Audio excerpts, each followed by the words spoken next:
Hello, I'm Sean Inahan with Eurotimes. The June issue of the JCRS will feature a couple of articles discussing the best way to measure and report astigmatism and surgically induced astigmatism through a new project. I have two of the authors with me here, Thomas Kohnen and Doug Koch. Welcome. Let's start with a little background. Why did you feel you needed to put this project together? In 2001, I put together a series of articles, a whole issue on JCRS, in which we provided experts in astigmatism analysis with a whole set of data and asked them to analyze it so people could see all the analytical approaches that people used. And at the end of the day, they fell into two categories. Those that actually addressed astigmatism as a vector. They included both the direction and the magnitude.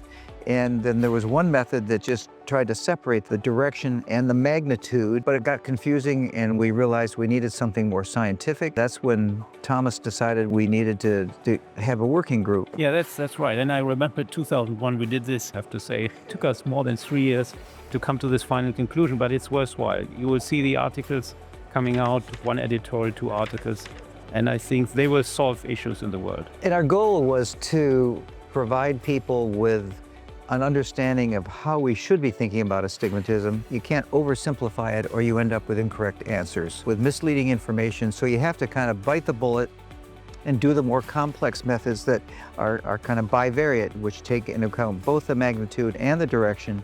And in that way you get meaningful outcomes, which then translates into people understanding really what happens with astigmatism in our patients. Well, in the clinical world, you have various ways to measure astigmatism when a patient comes in or in a clinical trial setting. How do you consolidate these and what's the way to bring out the most important measurement in the everyday? The technologies for measuring, they kind of fall into two categories, those that do reflection and those that do elevation. And reflection is more accurate for the anterior cornea, like Placido, like the LEDs from our biometers, which are fantastic. But you need tomography, you need the Scheimpflug, you need OCT to look at the corneal thickness and the posterior cornea and its shape. So it really introduces a lot more complexity for the clinician than we used to have. And as a clinician taking care of the patient in front of you, you just try to look for enough consistency among your measurements that you feel confident you can then base your clinical decisions. And so what we addressed there was just simply some basic thoughts about how to take care of that. And then that was the first article. And the second article delved into the actual analytical approaches that we recommend. And we really relied on, or got a lot of support from our co-authors. Jack Holliday, Christian Naser contributed so much in this area. They were fundamental to our work. And then we had Adi Abalafia, Doyle Stulting, Lee Wong. So we had a really great group of people. Now, you also talk about surgically induced astigmatism. What are the considerations there when you're talking about this? It's the same problem. If you look at surgically induced astigmatism, for example, in cataract surgery, people used to say it was a half diopter. If you're averaging the weight, the length, or the magnitude of each vector that's induced. But if you actually use vector analysis, the mean induced astigmatism on average is about 1/10 of a diopter. Only by understanding why we do double angle plots and vector analysis can people understand why, when you have a bunch of different vectors in different directions, if you come back to the center, the centroid of all of those different vectors, that's actually your mean surgically induced astigmatism, and the scatter is all these different vectors at different magnitudes. Surgery now becomes very complex.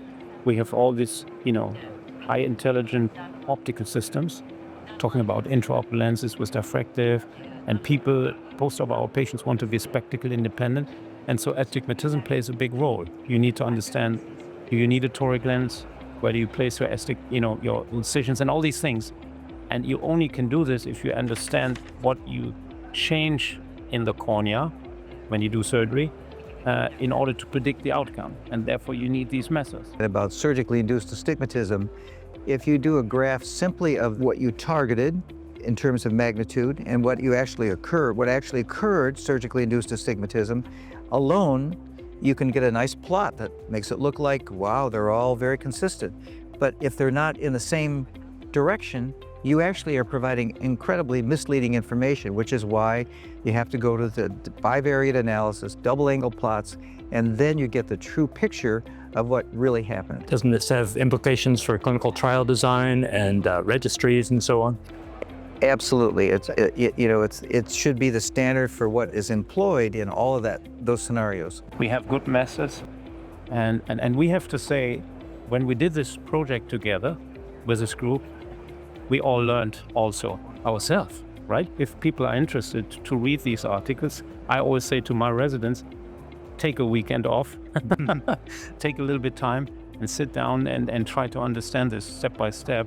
It's not easy, but it will help in the future. And in the articles, we've provided recommendations for 2 analytical approaches so that people can do it. We developed with Rand Wilcox, who has written a book on the R, computing, and with Jack Holliday and Lee Wong. And that's one approach. And then Adi Abalafia has developed software called Itemus. And that software is very elegant. It's on the JCRS website. It's on his website. The bottom line is that both of these take into account the fact that the data are not normally distributed, and you're doing bivariate analysis, and they're going to give you the kinds of meaningful data that really are important in clinical studies. There is a researcher, and he wants to figure out his outcome. Then he has a tool, and that's described also in the papers. They have a tool where they can analyze all these things. It would be useful if all the journals adopted the same way of reporting. Do you see that happening? We'd love for that to happen. One step at a time.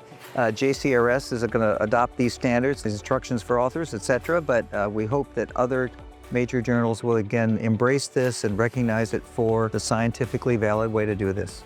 That's a little bit the work we have ahead of us, but otherwise it would be boring.